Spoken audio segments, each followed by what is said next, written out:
자, 그러면 3부 가보도록 하겠습니다. 유선남님 준비되어 있습니다. 안녕하세요. 네, 안녕하십니까. 네, 안녕하세요. 안녕하십니까. 자, 오늘 바로 그날입니다. CPI가 발표되는 바로 그날인데 잠시 후 17분 있다가 CPI가 발표됩니다. 일단 오늘 어떤 일정이 예정되어 있는지 한번 짚어주시죠. 네, 일단 오늘 주요 스케줄도 많이 예정되어 있는데요. 다들 알다시피 오늘은 소비자 물가지수가 발표가 되는 날입니다. CPI 관련해서 일단 예전만큼의 관심도가 있지는 않지만 여전히 인플레이션에 관련해서 그리고 연준의 금리 인하 관련해서 키를 쥐고 있는 지표다 보니까 여러모로 여전히 주목을 해야 되는 지표라고 생각이 들고요. 그리고 오늘 30년물에 대한 국채 입찰이 발표가 되게 됩니다. 어저께 나온 10년물에 대한 국채 입찰은 응찰률은 나쁘지 않았으나 가격이 참여자들의 예상보다 좀 높게 책정되면서 사실 어제 채권 금리가 소폭 오르기도 했었는데요. 무튼 오늘의 장기채 금리인 30년물 금리는 어떻게 될지 좀 지켜보는 게 중요할 것 같고요. 그리고 중국의 소비자 물가지수와 무역 수지액이 발표가 되게 되고요. 그리고 소비자 물가지수 CPI에 관련해서 조금 여러분들과 같이 알아보자면 현재 시장의 컨센서스는 0.2%와 0.3%라는 코어 CPI에 시장 컨센서스가 잡혀 있고요. 1년 기준으로는 3.2%, 3.8%로 잡혀 있다라고 말씀드릴 수 있을 것 같고, 그리고 재미난 건 대부분의 대형 은행들, 노무라, 시티, 골드만, 모건 스탠리, 도이치뱅크 등등은 조금 높은 수치인 0.3%의 0.3%를 예상하면서 1년 기준으로는 3.3과 3.9라는 예상보다는 조금 높은 수치를 예상하고 있다라고 전달해 드릴 수 있을 것 같습니다. 예, 알겠습니다. 알겠습니다. 예, 자, 다음 뉴스로 바로 넘어가도록 하겠습니다. 저희 또 CPI는 또 10시 반에 또 발표가 나오니까 그때 또 자세하게 좀 보는 시간 가져보시면 좋을 것 같고요. 네. 비트코인이 SEC에서 승인을 했습니다. 자, 이 소식 좀 부탁드리겠습니다.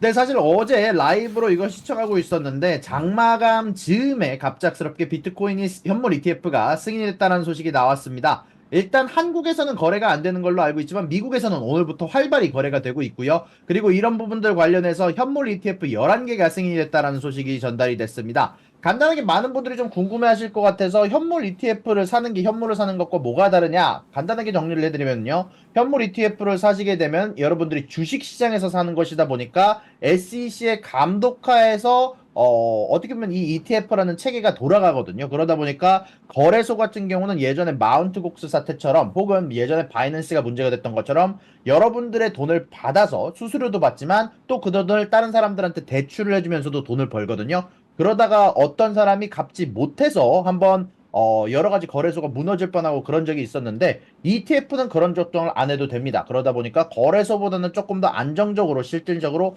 투명성을 유지한 채로 SEC의 감시하에서 진행이 되다 보니까 사실상 운용사가 파산을 하더라도 여러분들이 사실 돈을 돌려받을 수 있다라는 게 사실 이 ETF의 가장 커다란 장점이 될 것 같고요. 그럼에도 불구하고 여러분들이 조금 고민을 하셔야 되는 부분은 결국 ETF라는 건 운용 수수료를 받습니다. 그리고 이런 부분들 관련해서 나중에 여러분들이 수익이 나게 될 경우 거기에 대한 양도세를 지급해야 되는 걸로 알고 있다 보니까 이런 부분들 관련해서 어떤 것이 더 중요한지 여러분들한테 감안을 하셔야 될 것 같고요. 그리고 제가 개인적으로 이번에 나온 11개 모든 ETF들에 관련해서 간단하게 운용자산 규모를 간단하게 정리를 해봤는데요. 아무래도 안전한 게 더 좋겠죠. 아무리 여러분들의 돈을 돌려받을 수 있다고 하더라도 만약에 운용사가 파산을 하게 될 경우 그 파산 절차에서 나오는 시간이 걸리기 때문에 만약에 그 기간 동안 비트코인 가격이 떨어지기라도 한다면 여러분들은 타격을 받을 수 있기 때문에 그런 부분들 감안을 해서 여전히 운용자산 규모라든지 역사는 중요하다고 생각해서 간단하게 정리를 해봤는데 탑 4개 블랙록, 피델리티, 프랭클린, 인베스코 같은 경우는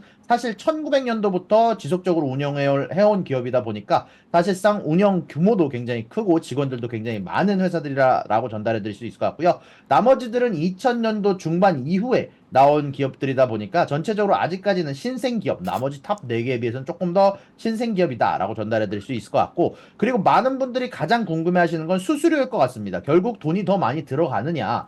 지금 당장 여러분들 코인베이스가 떨어지는 이유가 사실 몇 가지가 있는데 비트와이즈, 아크하고 인베스코 이 세 가지 기업들이 간단하게 자신들의 수수료를 0%로 6개월간 유지한다. 혹은 운영자산이 1조 원, 1.4조 원, 혹은 7조 원까지 도달할 때까지는 조금 기다려 주겠다라고 하면서 수수료를 0%를 책정을 했거든요. 물론 그 이후에는 수수료가 올라가는 만큼 여러분들이 그걸 고려를 하셔야 되겠지만 현재 수수료는 낮은 상태로 약 6개월간 운영이 될 예정이다라고 전달해 드릴 수 있을 것 같고, 가장 현재 비트코인 관련해서 운용 자산이 가장 많은, AUM이 가장 높은 회사인 그레이스케일 같은 경우는요, 상당히 높은 수수료인 1.5%를 책정하고 있다라고까지 여러분들에게 전달해 드릴 수 있을 것 같습니다.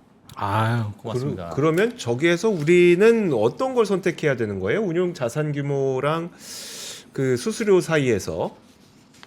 일단 저 같은 경우는요, 일단 인베스코가 수수료가 6개월간은 제로거든요. 거기에다가 이 인베스코라는 기업 자체도 사실 저 모든 기업 회사에서 제일 먼저 생성된 기업입니다. 가장 먼저 창립된 기업이기도 하고 1.5조 달러 가까이 사실 이미 매니징하고 있는 기업이다 보니까 개인적으로 생각했을 때는 인베스코라는 기업의 수수료도 제일 낮고 당분간은, 그리고 망할 위험도 없는 회사다 보니까 개인적으로 선택을 한다면 인베스코를 선택할 것 같긴 합니다. 예, 인베스코. 그러니까 정했어요. 인베스코로. 오늘은 너다. 예, 예. 인베스코. 딴 거 볼 거 없습니다. 예. 인베스코입니다. 인베스코. 예. 그러니까 자 끝. 끝. 그러니까 지금 우리가 생각할 수 있는 거는 사실 가격에 대한 전망을 할 수가 없으니까 어쨌든 예. 수급으로 움직이는 거라. 안전한데. 그리고 안전한 데랑 좀 더 싼데. 수수료 좀 적은데. 그렇죠. 인베스코. 예. 그리고 운용 자산이 큰 그쪽을 제가 선택. 그레이스케일 지금 수수료가 1.5%잖아요. 와 이거 너무 높은 거 아닙니까? 제가 볼 때는 이거? 다음 달에 망할 것 같아요. 여기. 예, 알겠습니다. 자, 좋습니다. 근데 다음 그레이스케일이 마지막으로 좀 장점이 없는 건 아닌 게, 네. 애초부터 신탁을 좀 운영하고 있었기 때문에 사실 비트코인 관련된 자산이 가장 많고 경험이 많다라는 점은 일단 플러스로 작용을 한다라고 생각을 해가지고 예. 각자 판단에 맞춰서. 에이, 아니 근데 ETF는 아니야. 어쨌든 기초 자산을 추종하는 거잖아요. 이게 경험 많은데 네. 수수료 비싸서 망할 거예요. 역시 박메타. 예, 인베스코야, 인베스코. 네, 알겠습니다. 예, 알겠습니다. 뭐 받으셨어요? 아니요. 아니죠? 오겠죠, 뭐 곧. 오길 바라면서. 우리 3% 보고 있을 거예요. 네. 자, 그러면 다음 뉴스 한번 보도록 하겠습니다. 네, 다음 뉴스는 시티그룹 관련해서 어저께 급락을 하는 소식이 나오기도 했었는데요. 시티그룹이 일단 구조조정 관련해서 7억 8천만 달러를 다음 쿼터에 편성을 한다라고 얘기를 했고요. 그리고 아르헨티나 페소 급락과 러시아의 위험 때문에 이번 해에 잃은 돈이 크다 보니까 그런 부분들을 고려해서 13억 달러로 추가적으로 준비지급으로 편성을 한다는 소식이 전달이 되기도 했습니다. 일단 어저께 기준으로 잠정적 어닝을 발표를 했는데 매출은 사실 나쁘지 않게 나오면서 시장의 예상치보다 높게 나온 것으로 편성이 됐고요. 다만 이런 추가적인 소식이 나온 이후에 현재 주가가 소폭 하락하고 있는 것으로 나오고 있습니다. 아유, 알겠습니다. 그러니까 우리말로 표현하면 충당금을 쌓느라고 실적이 안 좋다 이런 얘기군요. 예. 근데 구조조정도 있네요. 음. 구조조정도 있고 충당금도 있고. 알겠습니다. 네. 자, 다음 뉴스 넘어가도록 하겠습니다. 아마존에 이어서 구글도 이번에 좀 추가 감원을 발표했어요. 자, 이 소식 좀 부탁드리겠습니다. 맞습니다. 어저께 기준으로 아마존의 자회사인 트위치가 35%의 인원을 자르고, 그리고 유니티에서도 사실 25%의 인원을 자르면서 커다란 충격을 줬는데요.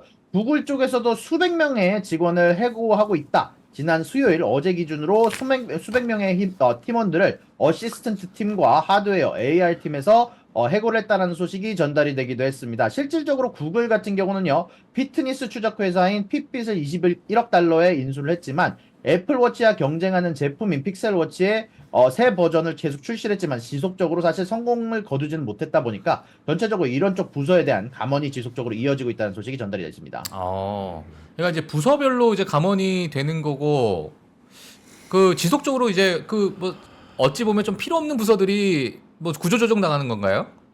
맞습니다. 블랙록처럼 이제 필요 없는 부서를 정리를 하고 아마 좀 더 필요한 부서의 인원을 확충하기 위한 부분으로 보입니다. 네, 알겠습니다. 아마존에 이어서 구글도 감원을 발표. 우리가 연초에 감원 바람이 한번 크게 불고 좀 잠잠하나 싶었는데 다시 연초에 감원 바람이 또 불고 있거든요. 이게 좀 어떤 현상일까요? 일단 저는 개인적으로 뭐 12월부터 이거를 아주 역풍으로 제대로 맞고 있었기 때문에 그러셨죠. 네. 저 같은 경우는 사실 애초에 미국 내에서 그렇게까지 노동시장이 좋아 보이지는 않습니다. 이게 사실 지속적으로 감소하고 있는 노동 수요의 감소로도 표현이 되고 있기는 하지만, 일단 저 같은 경우는 이 모든 실업률이 약간 좀 후행 지표가 좀 있다라고 생각하는 편이라서 아마 지속적으로 실업률은 올라가게 될 거다라고 생각을 하는 이제 주변의 바람들을 좀 느끼고 있어서, 전체적으로 요즘에는 이제 직장 공고 자체가 많이 줄었거든요. 근데 네. 저 같은 경우 사실 항상 한 달에 한두 건씩은 제의를 받았었는데, 이제는 아예 뭐 몇 달 동안 연락이 없더라고요. 오. 헤드헌팅 말씀하시는 거죠? 네, 맞습니다. 아, 예. 어. 삐졌네. 삐졌어. 네, 연락 안 온다고. 아, 네. 서운하다고? 네. 아, 그러네요. 알겠습니다. 자, 그리고 자, 이것도 한번 보도록 하겠습니다. 지금 보니까 드디어 우리가 기대하던 GPT 스토어가 오픈을 했습니까? 네, 맞습니다. GPT 스토어가 오픈을 했고, 저는 개인적으로 사용을 해 봤는데요. 사실 조금 저는 좀 기대를 좀 많이 한 것 같기는 하다라는 좀 생각이 들긴 하지만, 일단 그래도 소식 먼저 전달해 드리고, 개인적인 감성을 조금 전달을 했다 보면, 이번에 오픈 AI가 GPT 스토어를 오픈을 했고요. 2개월간 사람들이 챗봇을 300만 개를 제작을 했다라고 합니다. 이제 이 GPT 스토어라는 건요, 여러분들이 제작한 GPT, 여러분들이 정보를 입력하고, 여러분들이 커스터마이즈를 한 GPT를 장터에 팔 수 있는 느낌의 그런 약간 앱스토어 같은 느낌인데요. 이런 부분들을 AI 생태계를 확정해서 활용성을 높일 것이다 라고 얘기가 되고 있는데, 개인적으로 접속을 했지만 이제 너무 많아가지고요. 사실 조금 더 쓰기가 어렵더라고요. 뭘 선택해야 될지도 모르겠고, 일단 이거는 조금 더 시간이 지나가면서 조금 더 뭐 추천 스토어라든지 아니면은 나에게 조금 더 맞는 내가 찾고자 하는 GPT 스토어를 찾아줄 수 있는 기능이 추가되면 좋겠다라고 생각은 좀 했는데, 일단은 출시가 되고 나서 굉장히 관심도가 높고, 다만 아직까지는 조금 애플 스토어에서 내가 원하는 것을 추려서 추천해 주는 것처럼 그런 종류의 시스템은 아직 존재하지 않기 때문에 아직까지는 내가 원하는 걸 찾기는 어렵다는 것까지가 제 개인적인 감상입니다. 근데 첫날인데 너무 많은 걸 기대하기는 조금 어려울 근데 수도 있잖아요. 오늘 네. 제가 챗GPT를 사용하려고 하니까 네. 너무 트래픽이 많아져서 예. 챗GPT가 안 됐어요. 그냥 우리가 쓰는 일반 챗GPT 4 이런 거 있잖아요. 그게 안 되더라고요. 예, 그러니까 이런 지금 트래픽 때문에. 그러니까요. 예. 그렇군요. 그러니까 지금 뭔가 모르겠어요. 이런 과부하 상태가 네. 좀 최근에 이제 지속적으로 좀 나타나다 보니까 오픈 AI에서 이런 것들이 아직은 이 모든 걸 좀 수용하기가 약간은 조금 과한 게 아닌가. 예, 좀 배 터지기 직전입니다. 제가 볼 때. 예. 그러니까요. 자, 좋습니다. 근데 옛날 떠올려 보면 우리 저거 있었잖아요. 그러니까 유튜브의 첫 번째 영상.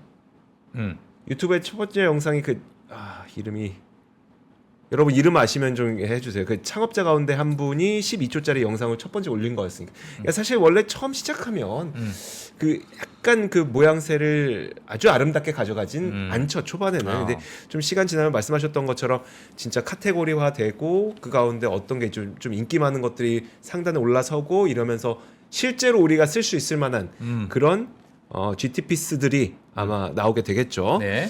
자, 한번. 근데 어쨌든 말씀하셨던 것처럼 정말 많은 트래픽이 지금 계속 오고 가고 있는 상태거든요. 네, 자, 알겠습니다. 그러면 다음 뉴스 한번 볼까요? 다음 뉴스? 네. 네. 네, 다음 뉴스로는 정치 관련된 뉴스를 갖고 와봤는데요. 현재 트럼프 저격수로가 불리는 크리스티 전 주지사가 현재 공화당 대선을 포기했다는 소식이 전달이 됐습니다. 현재 이 이유는 현재 트럼프를 추격하고 있는 니키 헤일리의 힘을 실어주기 위한 조치라라고 많이들 얘기를 하고 있고요. 실질적으로 크리스티가 사퇴하면서 나는 사퇴하지만 여전히 트럼프를 저격하기 위해서 최선을 다하겠다라고 언급을 한 만큼 아마 여러모로 이제 트럼프에 대한 견제를 위해서가 아닌가라고 얘기가 많이 되고 있고요. 그리고 니키 헤일리와 트럼프가 이번에 간단하게 대담을 했는데, 이번에 트럼프의 언행들이 또 화제가 되는 발언들이 있었지만 약간 조금 인종차별적인 발언에 제가 얘기할 수는 없고 나중에 관심이 가시면 찾아보시면 좋을 것 같습니다. 야. 그래요? 이번에 인종차별적인 발언을 했어요? 인종차별적인이라기보다는 이제 뭐라고 했습니까? 뭐 너네 나라로 가라 이런 얘기했습니까?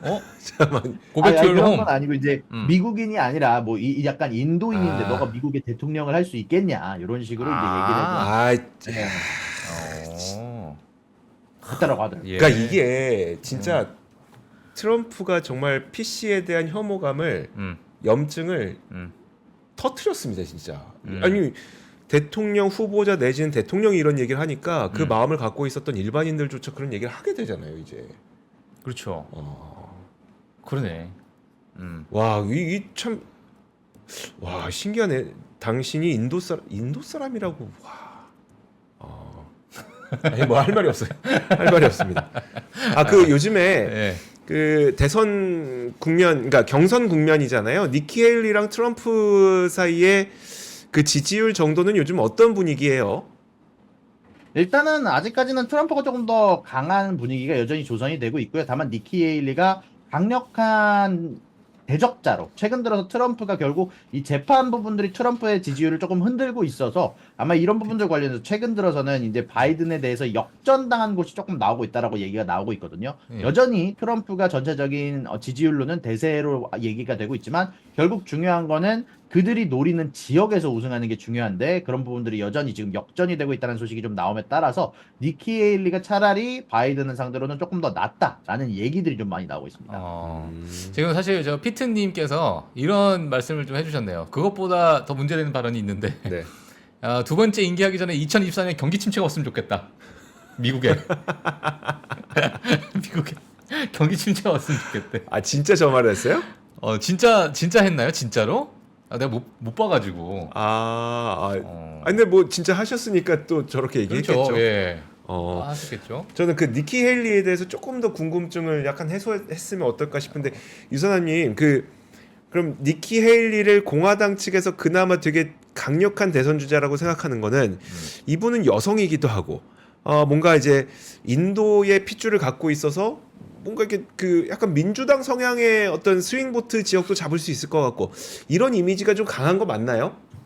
그런 이미지라기보다는 사실 최근 들어서 바이든 대통령과 트럼프 전 대통령의 조금 너무 둘 다 사실 비호감이라고 생각하는 유권자들이 굉장히 많아서 사실 조금 거기에 대적할 수 있는 새 인물을 찾는다라는 느낌이 조금 더 크다라고 개인적으로 생각이 좀 듭니다. 알겠습니다.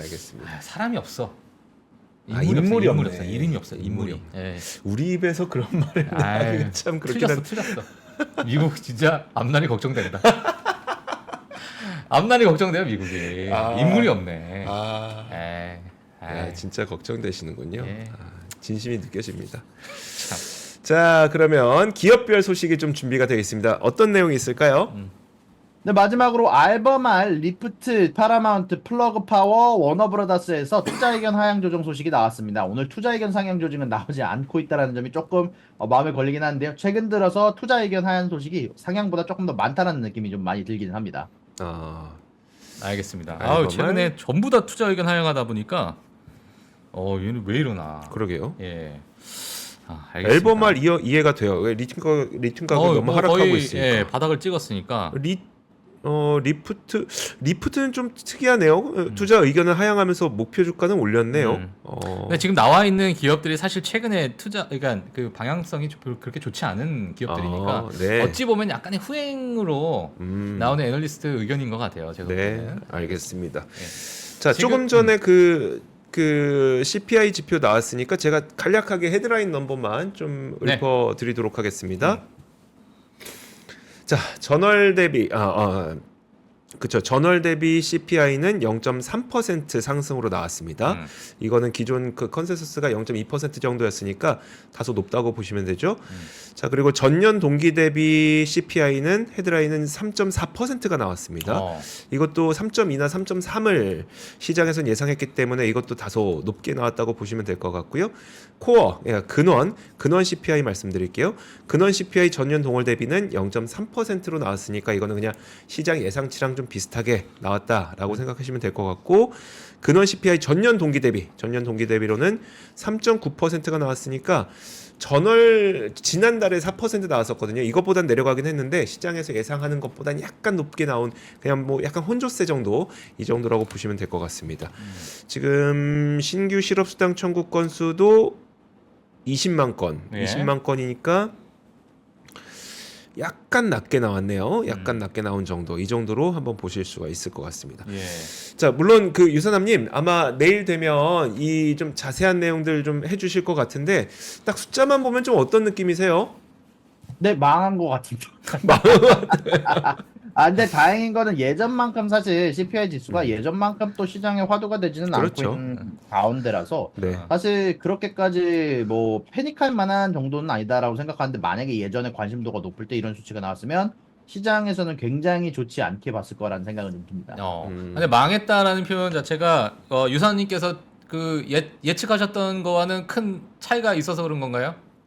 제가 예상했던 것보다 딱 0.1%씩 높은 것 같습니다. 근데 뭐 일단은 이런 부분들이 시장의 예상치보다 컨센서스보다 좀 높게 나온 부분들이 좀 있어서 예. 일단은 좋게 볼 만한 수치는 아니다라고 생각이 좀 들게 되네요. 알겠습니다. 0.1%씩 다 올라가서 망했다.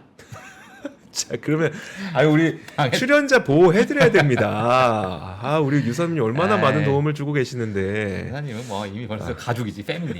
마이 브로. 에이, 그러니까요. 마이 브라더입니다. 브라더. 자, 예. 자, 지금 혹시 가능하면 한번 볼까 하는데, 자, 혹시 가능하면 하나만 좀 보겠습니다. 예. 12월 거, 12월 거가 나온 거죠. 그래서 지금 보시는 것 화면 한번 볼까요? 지금 보시면은 전월 대비 0.3% 0.3% 오른 거 확인하실 수가 있고, 지금 딴 건 아니니까 그럼 뭐가 좀 많이 나왔는지 한번 품목별로 보시죠. 전체가 0.3%, 뭐 음식이 0.2%, 우리가 좀 눈여겨 보는 게 바로 쉘터니까 쉘터 한번 볼게요. 쉘터 0.5% 올랐고, 쉘터가 좀 올랐군요. 쉘터가 좀 올랐고, 그 다음에 또 많이 오른 게 메디컬 서비스. 혹시 뭐 최근에 중고차 값은 내려간다고 했는데 신차 값이 올라간다 그랬거든요. 한번 볼까요? 자, 신차 신차가 좀 올랐고, 중고차는 뭐 상대적으로 좀 낮아졌고. 자, 이런 것들이 종합적으로 봤을 때 생각보다 좀 많이 올라갔는데, 에너지는 당연히 뭐 낮아지는 게 맞는 거고요. 에너지는 좀 당연히 낮아지는 게 맞는 거고. 자, 이런 것들이 종합적으로 해서 시장 예상이 0.2%였던 것보다는 약간 높게 나왔다. 이 정도로 뭐 저희 브리핑은 이 정도에서 마치도록 하겠고, 이제 어쨌든 유선남님께서는 자세하게 이제 또 내일 이 시간을 통해서 품목별로 짚어주실 테니까 한번 내일을 기다려 보도록 하겠습니다. 네. 자, 유선남님 혹시 전해주지 못한 내용이 있었을까요? 네, 아니요. 여러분들이 잘 정리해 주셔서 다 정리한 것 같습니다. 네, 알겠습니다. 말씀하셨던 것처럼 이제는 그 인플레이션 자체에 갖는 시장의 민감도는 아주 크지는 않기 때문에 네. 뭐 부정적일 수는 있겠지만 뭐 그렇다고 옛날처럼 급락 뭐 이렇게는 나타나지 않을 가능성이 좀 높아 보입니다. 자, 그럼 유선남님은 오늘 여기서 더 보내드리도록 하겠습니다. 고맙습니다. 수고하셨습니다. 네, 감사합니다. 고맙습니다. 세계 최대의 테크쇼 CES 2024 3프로TV 취재팀이 미국으로 떠납니다. 기업 여러분도 함께 가시죠? 시간과 비용이 부담이라 못 가신다고요? 그래서 3프로TV가 준비했습니다. CES 2024 총정리 끝판왕 3프로TV 영상 리포트. 정확하고 확실한 3프로TV 영상 리포트를 만나보세요. 관련 문의는 하단 메일을 참고해주세요.